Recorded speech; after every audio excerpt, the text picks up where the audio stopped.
बोलिए श्री हनुमंत लाल जी महाराज की जय हो। छींद धाम की जय हो। नर्मदा मैया की जय हो। संत समाज की जय हो। जय जय श्री राधे। परम मंगलमय परात्पर अखिलेश्वर अखिल ब्रह्मांड नायक परात्पर परब्रह्म भगवान श्री राम की वांगमयी प्रतिमूर्ति श्री रामचरितमानस। प्रिय भक्तों, आप सभी आए हुए भक्तजनों को सबको जय श्रीमन नारायण, जय श्री कृष्णा, जय श्री सीताराम, राधे राधे। स्वागत है आप सभी माताओं का, बहनों का, पिता तुल्य बुजुर्गों का, छोटे बच्चों का, बहन बेटियों का, सबका बहुत बहुत स्वागत आज की मंगलमयी कथा में। आप सब बड़े भाग्यशाली हैं कि हनुमान जी के श्री चरणों में बैठ करके हम सभी को यज्ञ नारायण के दर्शन हो रहे हैं और संग संग श्रीमद राम जी की पावन कथा का रसपान करने का सुंदर सा अवसर प्राप्त हो रहा है। मां नर्मदा का किनारा है यह, और मां नर्मदा की कृपा हम सब नर्मदा के तटवासियों पर विशेष कृपा है। नर्मदा मैया की कृपा तो सब पर है, पर वो लोग बड़े भाग्यशाली हैं जो नर्मदा मैया का आते जाते दर्शन करते हैं। और अमावस पूर्णिमा अच्छे पर्वों में स्नान का लाभ भी आप लोगों को प्राप्त होता है। यहाँ की कथा श्री राम जी के और श्री हनुमान जी के कृपा से ही संभव हो रही है। हम पहली बार यहाँ पर आए और पहली बार ही आज श्री हनुमान जी का यहाँ पर दर्शन हुआ। दर्शन होते ही हमें लग गया कि यहाँ श्री हनुमान जी ने ही हमें बुलाया है कि चलो यहाँ की अब कथा सुनाओ। और यहाँ के मुख्य श्रोता श्री हनुमान जी ही हैं। भगवान की कथा जब जब जहां जहां होती है श्री हनुमान जी महाराज जरूर पहुंचते हैं। और यज्ञ संयोजक राष्ट्रीय संत श्री महामंडलेश्वर कंप्यूटर बाबा जी के लिए सुंदर तालियां बजाइए, जिनकी मेहनत सराहनीय। पूज्य कंप्यूटर बाबा जी इंदौर में कथा थी तब आए और उन्होंने कहा कि हम कथा यहाँ चाहते हैं। ये कथा की तारीख कहीं और बुक थी, पर संत जनों की आज्ञा टाली नहीं जाती। कहते हैं आग लगी आकाश में बरस रहे अंगार, और संत न होते जगत में तो जल जाता संसार। ये संतों की तपस्या, संतों के त्याग के बल पर यह धरती टिकी हुई है। इसलिए ऐसे पूज्य संतों की आज्ञा थी तो दास को आना ही था। इस कथा में परीक्षित बन करके, यजमान बन करके श्रीमान ठाकुर श्री देवेंद्र पटेल, जो कि वर्तमान में विधायक उदयपुरा से हैं, एक बार सुंदर तालियां भैया श्री देवेंद्र पटेल जी के लिए। आप विधायक जी के पद पर हैं, विधायक पद पर हैं, लेकिन आपकी सरलता सहजता किसी संत से कम नजर नहीं आती। इनके पुत्र को हमने देखा कि वो धोती लगाए हैं, जबकि विधायक के बेटे हैं। भगवान का दिया सब कुछ है, धन धान्य की कमी नहीं है, लेकिन सब कुछ होकर भी इन्होंने अपने संस्कारों को नहीं छोड़ा। ये हमें बहुत अच्छा लगा। आपकी शिखा है, चोटी है, शिखा है, मस्तक पर तिलक है, धोती है, कुर्ता है। हम सनातनियों का यही तो वेशभूषा है, यही तो हमारा गहना है, यही तो हमारी संपत्ति है। हमारे पास धन बहुत हो पर संस्कार ना हो तो उस धन का हम करेंगे क्या? धन तो वैश्या के पास भी बहुत हो जाता है, लेकिन हमारे यहाँ धन की कीमत नहीं रही। हमारा देश धन से नहीं जाना गया। सोने की चिड़िया तो था ही, लेकिन हमारे देश को हम धन के लिए नहीं, हम धर्म के लिए और संस्कारों के लिए जानते हैं। जितने बड़े धर्मात्मा हमारे देश में, हमारी धरती पर, हमारी माटी पर हुए हैं, इतनी बड़ी पूरी दुनिया में कहीं ऐसे धर्मात्मा नहीं हुए। राम जैसी मर्यादा, कृष्ण जैसी लीला, हरिश्चंद्र जैसे दानवीर, सत्यवादी, दधीची जैसे दानी कहां हुए हैं। ये धरती सामान्य नहीं है भक्तों, और नर्मदा मां का तट सामान्य नहीं है। नर्मदा मैया अमरकंटक से निकलकर जिस जिस शहर, जिस जिस गांव, जिस जिस स्थान से होकर गुजरती हैं, नर्मदा मैया का पूरा किनारा तीर्थ के समान होता है। हम एक तीर्थ पर बैठ करके कथा सुन रहे हैं और सुना रहे हैं। नर्मदा मैया गांव से गुजरे तो वो गांव तीर्थ है, शहर से गुजरे तो वो शहर तीर्थ है, क्योंकि नर्मदा मैया की विशेष कृपा रही है हम सभी। और मुझे भी ये अवसर मिला कि मैं भी नर्मदा तट पर ही मेरा जन्म हुआ। ये मेरा परम सौभाग्य है कि नर्मदा मैया ने मुझे स्वीकार किया है। नर्मदा मैया की विशेष कृपा नर्मदा तट वाले ही इस बात को महसूस कर सकते हैं, क्योंकि मैं भी, ये दास भी उसी माटी पर खेला, उसी जल को पिया। पता है कि नर्मदा मैया क्या है। माँ की तरह जैसे बच्चे को माँ लाड़ लड़ाती है, प्यार करती है, ऐसे ही हम सभी का भरण पोषण माँ अपने जल से सदा से करती चली आई और सदा करती चली जाएगी। नर्मदा मैया की। प्रिय भक्तों, श्रीमान मुन्ना पटेल जी यज्ञ के मुख्य यजमान हैं, इनके लिए भी सुंदर तालियां बजाइए, जिन्होंने यज्ञ में आहुतियां देकर इस पूरे वातावरण को शुद्ध किया और अपना लोक परलोक संवारा। समस्त श्रीमान रास बिहारी पटेल जी और समस्त भक्तगण क्षीण धाम बरेली रायसेन मध्य प्रदेश, आप सभी जो माताएं बहनें भक्तजन आए, सबका खूब खूब स्वागत, वंदन, अभिनंदन। सब बहुत सुखी रहें, समृद्धवान बने। आप यही मंगल कामनाओं के साथ प्रारंभ करते हैं आज की कथा को। कथा किसकी है? आज यहाँ कथा शुरू हुई। 4 जून से वृंदावन में भागवत जी होंगी। भागवत जी के अष्टोत्तर पाठ बैठेंगे। आप लोग भी अपने पूर्वजों के लिए, घर की सुख शांति के लिए भागवत जी के पोथी पाठ बिठा सकते हैं। वृंदावन धाम में गौरी गोपाल आश्रम है, जहां पर नित्य वृद्ध माओं की सेवा, 265 माताओं की सेवा और नित्य अन्य क्षेत्र 12 महीना चलता है। आप लोग कभी आए, हम आज पहले दिन ही आप सबको वृंदावन आने का निमंत्रण दे रहे हैं। सबका बहुत बहुत स्वागत है। वृंदावन में सेवाएं चलती हैं निरंतर।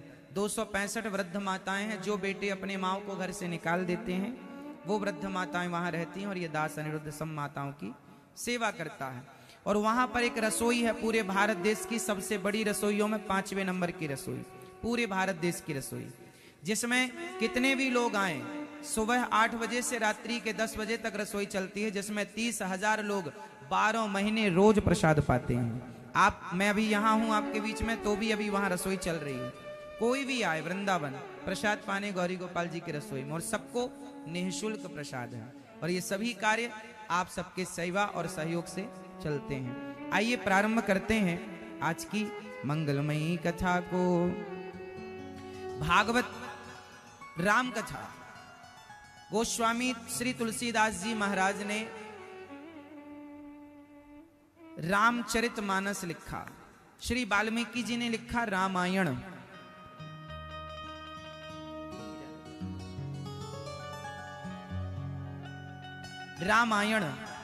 रामायण बहुत हैं। वाल्मीकि रामायण, आनंद रामायण, भुसुंडी रामायण, ऐसे रामायण बहुत हैं। सबने रामायण कितनी है? रामचरित शतकोटि अपारा, करोड़ों रामायण है। लेकिन रामचरितमानस गोस्वामी श्री तुलसीदास जी से लोगों ने पूछा कि सबने तो रामायण लिखी है, आपने रामचरितमानस क्यों लिखा? तो रामायण का मतलब क्या है? रामायण, राम का अयन, रामायण, जो राम का मंदिर हो, राम का घर हो, उसे जहां राम विराजते हो, जिसमें राम बसते हो, उसे रामायण कहते हैं। राम मंदिर में विराजते हैं तो रामायण मंदिर है। जिस रामायण रूपी मंदिर में राम विराजे हैं, रहते हैं, तो रामायण का अर्थ होता है राम का स्थान, निवास स्थान। तो सबने कहा तुलसीदास जी से कि आप रामायण ही लिखो, आप रामचरितमानस क्यों लिख रहे हैं? सबने तो रामायण लिखी है, श्री वाल्मीकि जी ने, आप क्यों?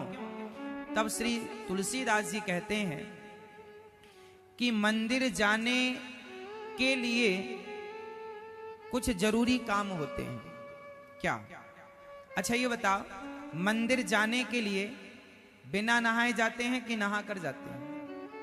हाँ, नहा के जाते हैं। इसलिए रामचरित्र मानस लिखा गोस्वामी जी। मानस मतलब सरोवर, मान सरोवर है ना, तो मानस का अर्थ होता है सरोवर। अरे रामायण तो राम का घर है, लेकिन उस राम के घर तक पहुंचने के लिए पहले रामचरित मानस के सरोवर में डुबकी लगाकर शुद्ध होकर फिर रामायण में प्रवेश किया जाए। यह है रामचरित्र मानस। यहां सरोवर में आपको डुबकी लगानी है, मतलब शुद्ध। सठ सुधरहि सतसंगति पाई, यहां सुधरने की बात है। हम राम तक पहुंचने के पहले लायक तो बने, तो राम तक पहुंचने के लायक हमें कौन बनाता है? रामचरितमानस। वो हमारा श्रृंगार करती है। जैसे दुल्हन शादी के लिए जब स्टेज पर जाती है, मंच पर जाती है, तो वो श्रृंगार करके तैयार होकर जाती है, कोई ऐसी थोड़ी चली जाएगी। जैसे शादी के लिए दुल्हा तैयार होता है, विवाह में लड़की लड़का दोनों तैयार होकर फिर विवाह में वो जयमाला में प्रवेश करते हैं, श्रृंगार करके सुंदर होकर सज धज के। उसी तरह वहां विवाह में तो लड़का लड़की के शरीर को, फेस को सजाया जाता है, चमड़ी को सजाया जाता है, तन का श्रृंगार किया जाता है। पर रामचरितमानस तो आपके मन का श्रृंगार करती है। और मन का श्रृंगार इसलिए जरूरी है क्योंकि भगवान को तन से तो मतलब है नहीं। निर्मल मन जन सो मोहि पावा, मोहि कपट छल छिद्र ना। तो मन चाहिए सुंदर। तो भागवत रामचरितमानस जो है वो हमारे मन का श्रृंगार करती हैं। कहां से शुरू कर रहे हैं गोस्वामी जी?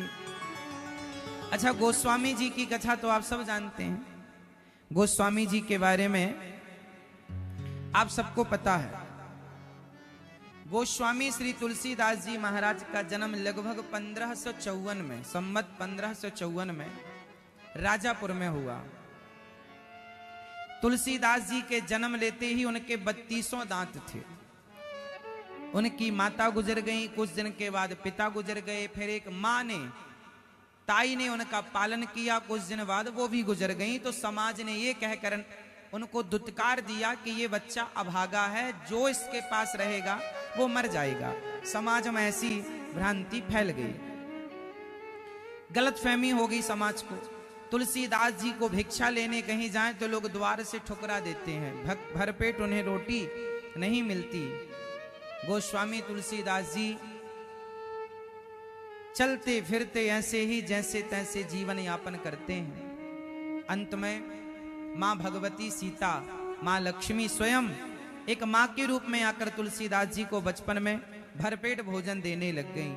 करते करते उन्हें एक गुरु की शरणागति प्राप्त हुई। श्री तुलसीदास जी के गुरु जी का नाम क्या था जानते हैं? श्री नरहरिदास। गोस्वामी श्री तुलसीदास जी के गुरु जी का नाम था श्री नरहरिदास। तो श्री नरहरिदास जैसे महापुरुषों की शरणागति ग्रहण की, पढ़ लिख करके गोस्वामी तुलसीदास जी के विवाह की भी कथा आप सब जानते हैं कि गोस्वामी श्री तुलसीदास जी का विवाह हुआ। पत्नी बड़ी सुंदर, इतना प्यार हो गया गोस्वामी तुलसीदास जी को कि पत्नी के बिना रहते नहीं।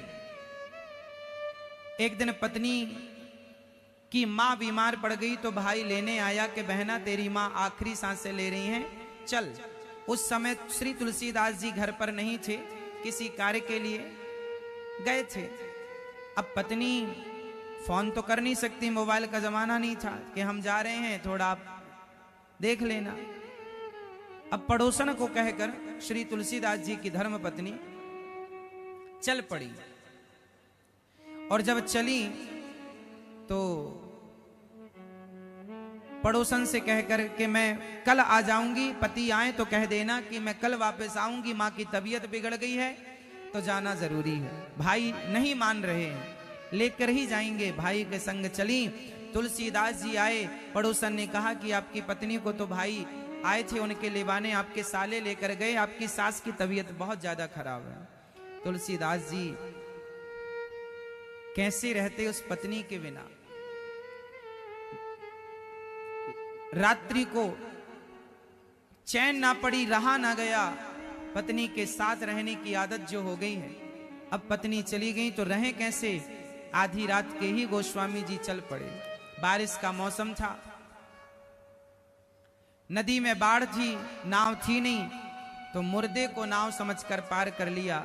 पत्नी के कमरे में सांप चढ़ रहा था तो सांप को रस्सी समझकर चले गए। पत्नी से कहा मैं आ गया।